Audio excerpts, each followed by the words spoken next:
All right. We are excited for our next two guests. I know them personally, and they're wonderful. They have a lot of knowledge between the two of them, and they're going to drop some on you. So let's start out by introducing Dr. Uduak Ikpe-Welch. Yes, you did hear Ikpe. Yes, that's the same Ikpe. This is my lovely sister, and she is a phenomenal woman that I'm excited to have on the show. I've been telling her, don't think you're going to not make it on my show one day, especially if we talk about mental health. So here she is, and let me tell you a little bit more about her. Dr. Ikpe-Welch is a clinical psychologist who's currently working with a healthcare company where she holds a leadership position in the mental health program. She has been in the mental health industry for almost 20 years and working as a psychologist for approximately 10. She received her undergraduate degree from Johns Hopkins University and her doctoral degree from Nova Southeastern University. She holds a law degree as well from the University of Miami and has often had work which focuses on the intersections of mental health and the legal system. She presently lives in Nashville, Tennessee with her husband, Justin. Welcome, sis. Thank you. Thank you. Great to be here. Hi, and I'm going to introduce Dr. Marva Robinson. So Marva Robinson, PhD. She's a licensed clinical psychologist. We're very fortunate to have her tonight. So Dr. Robinson, she works as a full-time primary care psychologist for St. Louis Veteran Affairs and also as an adjunct professor at Weber University in the Graduate School of Education. She also runs a private practice at Preston and Associates Psychology Firm, LLC. She proudly served as the St. Louis Association of Black Psychologists as president. And at that time, she mobilized her chapter to address the community crisis in Ferguson, Missouri. As the chapter president during such a highly publicized event, she narrowed her focus on three tasks, which were immediate intervention, building a platform for sustainability, and long-term solutions for the community of Ferguson and the greater St. Louis area. In order to tackle these tasks, she worked with her chapter and the community at large. She built relationships with entities like the local clergy, social activists, and other social service agencies. The notoriety of her work highlighted her as a leading expert in the area of providing crisis management services, which lead her to working in the community in a lot of communities across the nation. So once again, Dr. Robinson, we're very, very fortunate. We're very happy that we have you here tonight. We have a lot of crisis management for 2020 that we need to deal with. A lot. Absolutely. Yes. So why don't we jump into that and just talk about that crisis management? Since we're talking to you, Marva, first, we talk about the kind of work you do. Have you been working overtime with crisis management this year? I think the answer to that is yes, not only for me, but for my colleagues as well. Different types of crises that pop up. People respond to different things differently, different sectors, but definitely multiple crises nonetheless. Okay. Yes. Well, I guess even from the standpoint right now, I know this is just me personally, thinking about, definitely we think about COVID because we work in the healthcare system, but I have to admit from the standpoint of just socially what's going on, especially in our community.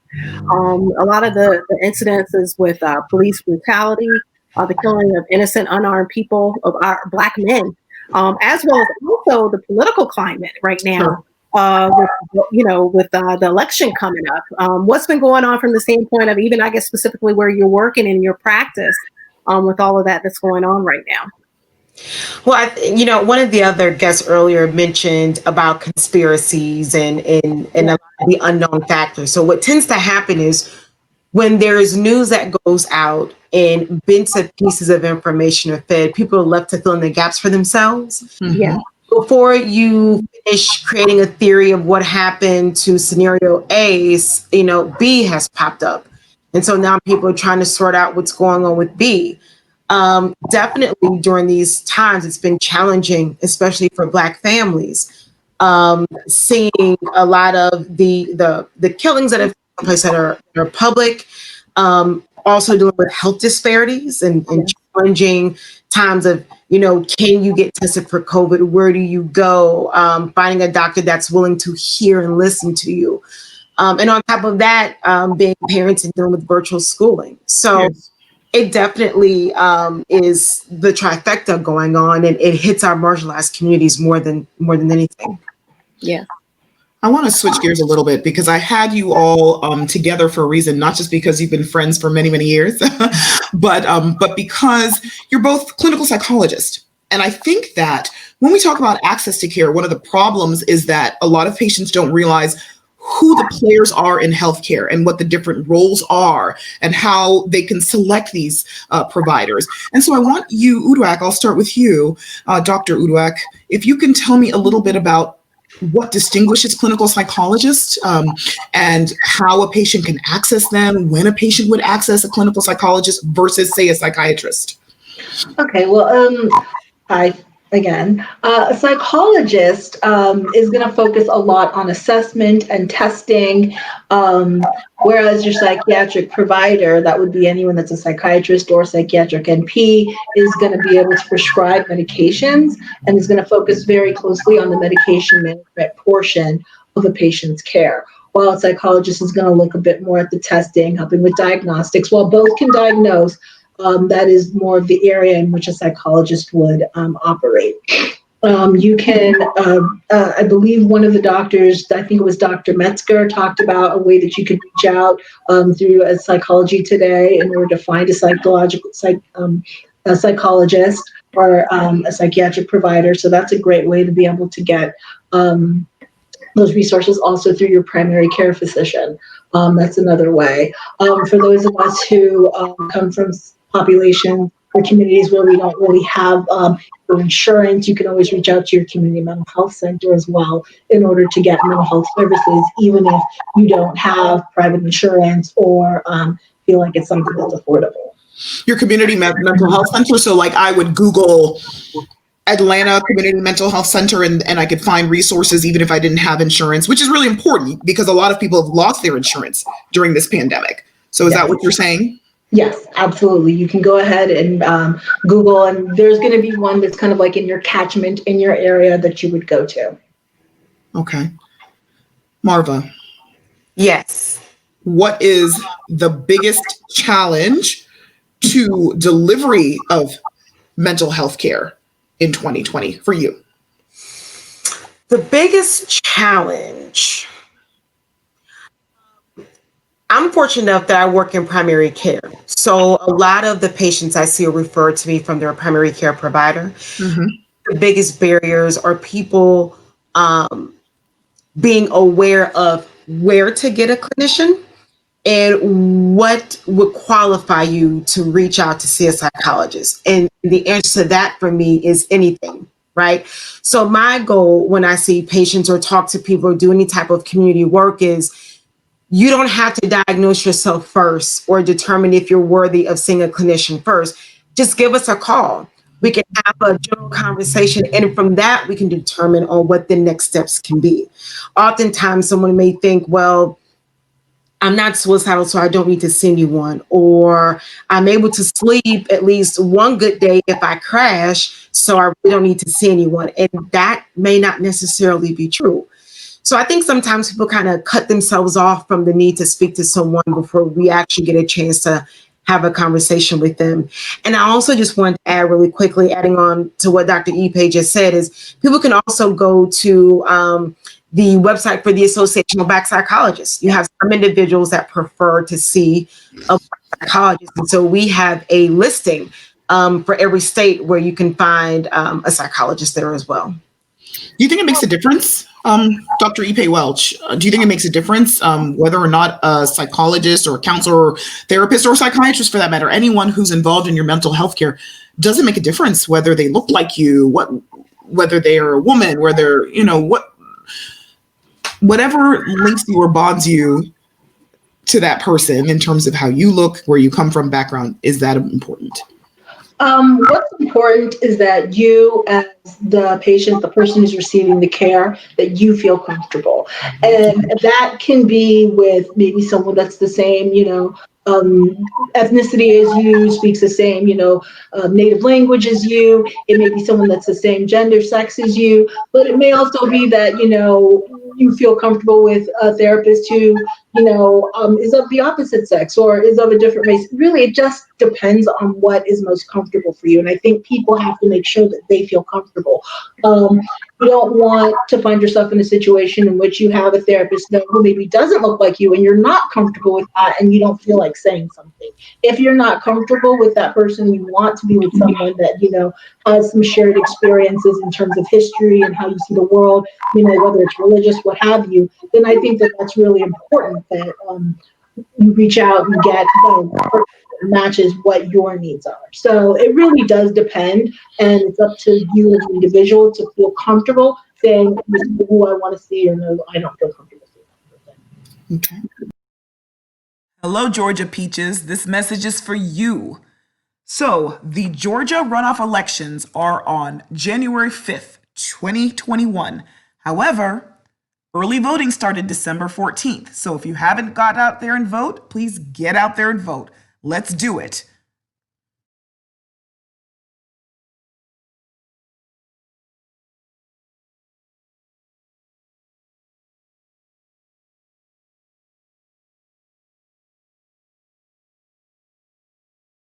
I had a question for Dr. Robinson. I saw in your biography that you had worked in cooperation with local clergy. And so Yes. from the standpoint of that, their role even in helping and assisting with counseling and behavioral health. I know a lot of times when I was in family practice, a lot of people, and once again, it has to deal with stigma, but they felt a lot of times even better or a little bit more comfortable, especially when it came to a little bit more their spiritual needs. And going to local clergy and going to their local churches and that kind of thing. And I didn't know if you could speak on, a little bit on that from the standpoint of, do you do work in kind of cooperation with some of the local churches and things like that? Absolutely. I think it is critical, especially if you want to consider yourself a clinician that has roots in the community. Mm-hmm. Are not only aware of the local clergy, but the community health centers that are around, Mm-hmm. social workers, school districts, resources in general. What I was referring to is in 2014, having close relationships with a lot of the local clergy. Sometimes individuals tend to seek services through their pastor, their pastoral services first. That's kind of like their first main support. And so I had been lucky to see in St. Louis where the local clergy here are extremely supportive of referring individuals to mental health clinicians, such as the St. Louis Association of Black Psychologists. The ones I've worked at understood that there is sometimes this boundary where, yes, that faith-based resource is needed, but then sometimes symptoms kind of cross the line where a professional is needed. Mm-hmm.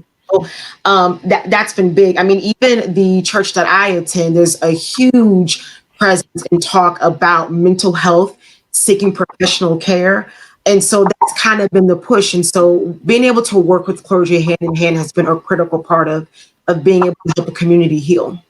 Do you feel like that's new? I know even my church now, my pastor, he even says, hey, I go to a therapist.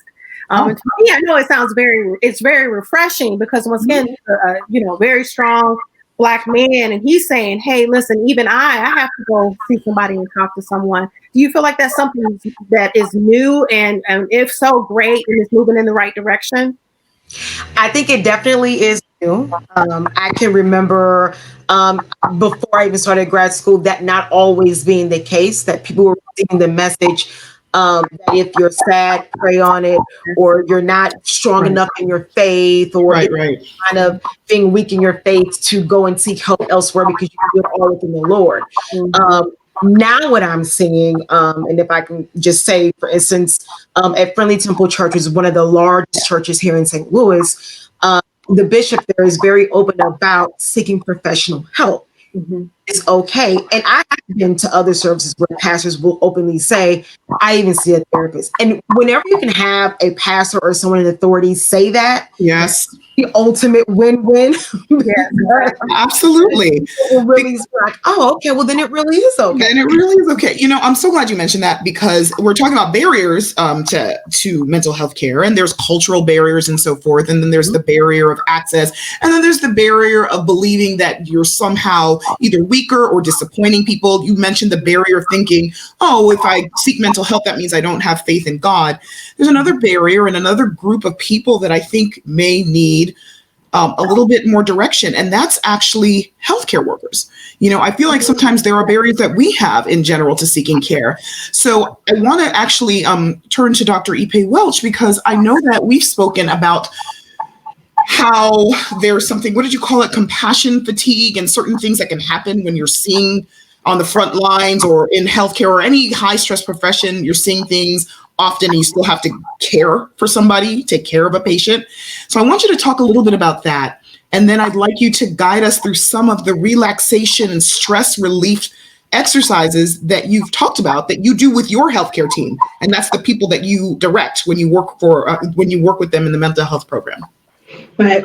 Well, right now, with everything that's going on with, the pandemic, and also with a lot of the things that are going on with social unrest in our communities and everything, what I found is that our healthcare workers, our frontline workers who are seeing patients every day, are experiencing high levels of stress.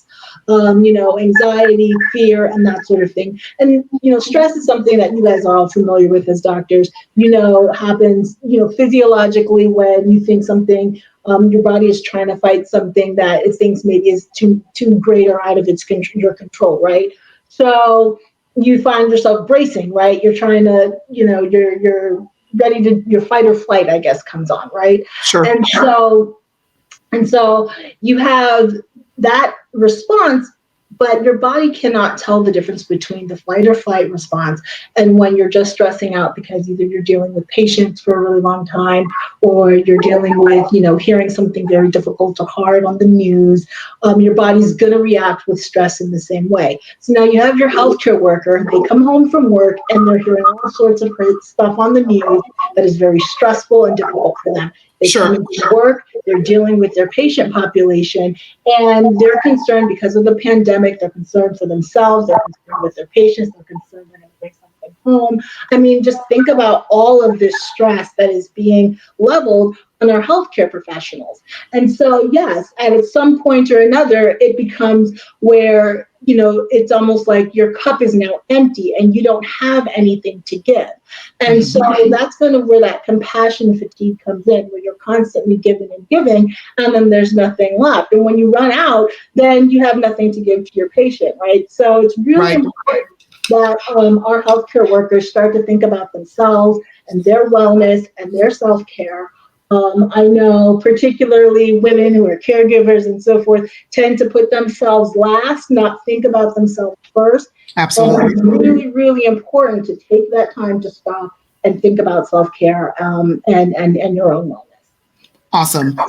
Thank you so much. I want to thank you, Marva, for joining us. Stick around, Uduak, because you promised us one of those relaxation techniques for our viewers. Marva, stick around too in the backstage, because we're going to bring you all on for some last thoughts.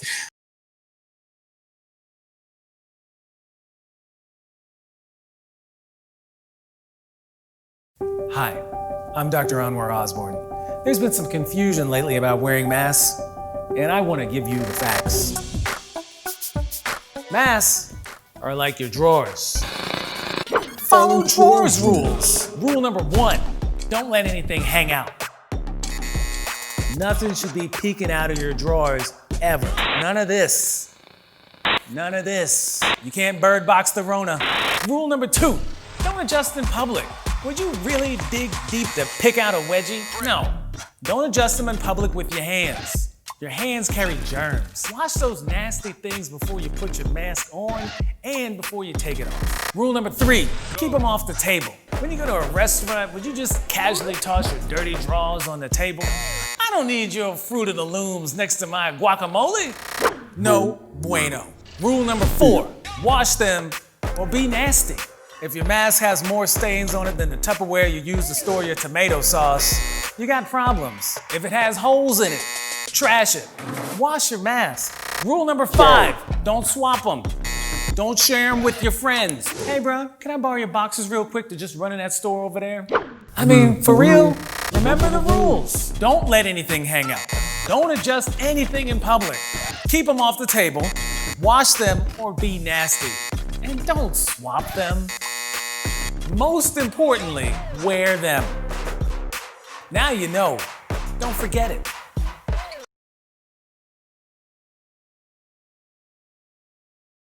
Ikpe-Welch, please take us to some of the exercises that you say you do with your clientele and with your the people with our team members. So team members, okay.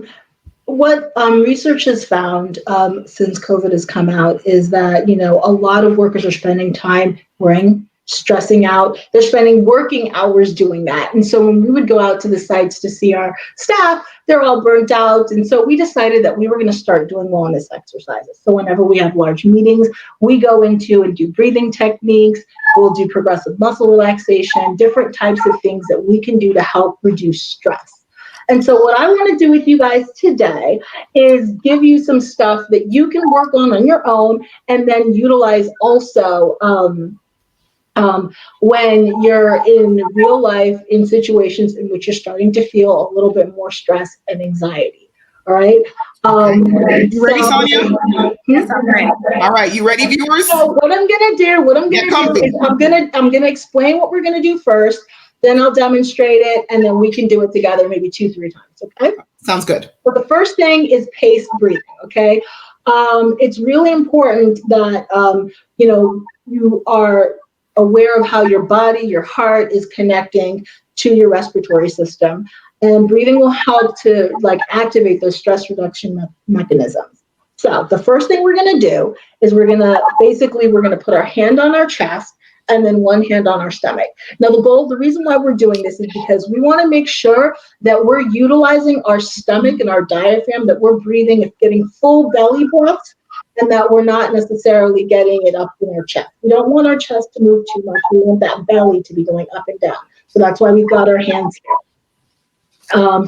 So we're gonna have our hands on our chest and stomach. We're gonna breathe in for a count of 2 to 4 seconds, and then we're gonna exhale for 4 to 6 seconds, okay? Now, you can find any combination that works for you. You might go breathe in for 4, breathe out for 6. What you wanna make sure you're doing is that the inhale is shorter and the exhale is longer.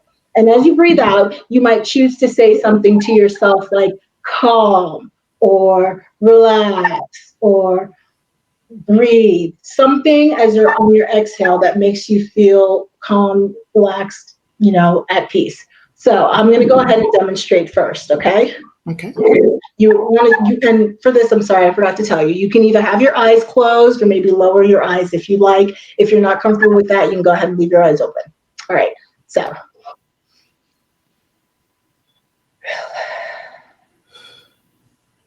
Let's do it together.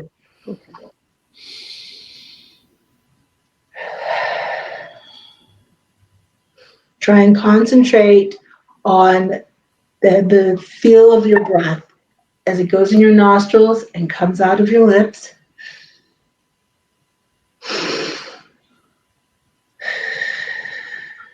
Let's do one more.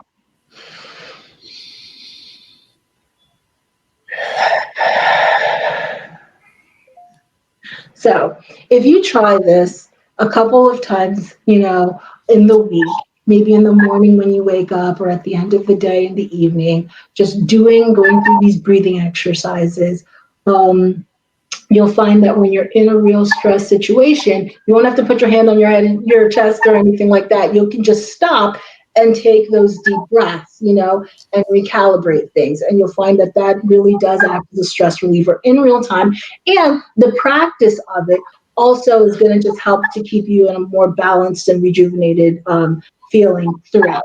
The next thing I wanted to do with you guys is progressive muscle relaxation. You're going to continue with the breathing that we just did, so that steady, even breathing, where you're breathing in and exhaling, a nice, long, heavy exhale, and you're breathing with your diaphragm. Remember, this is not about, just putting yourself in any discomfort. If you have any physical injuries or anything like that, please don't do anything that might make you feel uncomfortable. This is relatively easy, but just wanted to put that out there for you guys. You want to try and minimize your distractions. Put yourself in surroundings that are nice and quiet. Perhaps lower the lights, things along those lines. And what you're going to do is basically you're going to squeeze your hands. Okay, what we're trying to do is we're trying to see the difference between tension and relaxation, because when you're stressed out and you're feeling a lot of anxiety, oftentimes you will have a lot of tension that's built up. You come back from work and you're like, I don't know what I did, but I'm exhausted, right? And the whole day. So now what you're going to do is go ahead and squeeze as hard as you can for 5 seconds. You're still going to breathe though. And then as you exhale, release.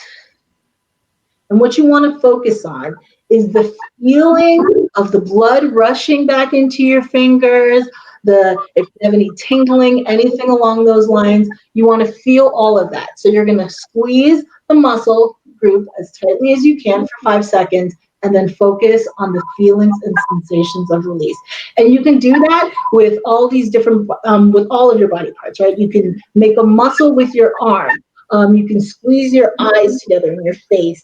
And if you continue to do that on a regular basis, what you'll come to find is that you will have a lot more, well, first of all, you'll be able to recognize when your body's tensing up. And then you'll feel more relaxed throughout the day. Great. I like that you can use other muscle parts because, something like the face, like I'm thinking about things you could do even in your work setting, like in the emergency department. I might not be able to stop in front of everyone and start doing breathing, but, if my hands are pretty discreet by my side, I can do that. So I like the fact that we can do kind of these discreet ways of recognizing tension and releasing it. Right. So you said, how many seconds do we squeeze roughly? Squeeze for 5. And then you want to focus on the relaxation and the release of tension for 10 seconds.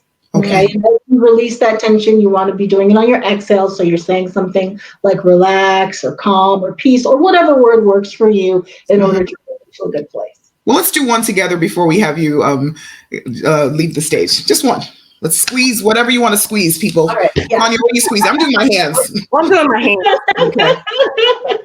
I'm going to go ahead and squeeze in my stomach area, okay? Oh, maybe I should do that. I should work on Does that have like dual benefits?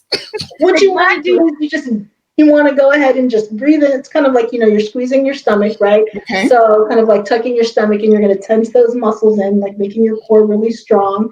And you hold it for 1, 2, 3, 4, 5, and relax. And you said to do it with the breathing out. Breathing, exactly. Telling yourself relax or calm as you let it out. You can do that.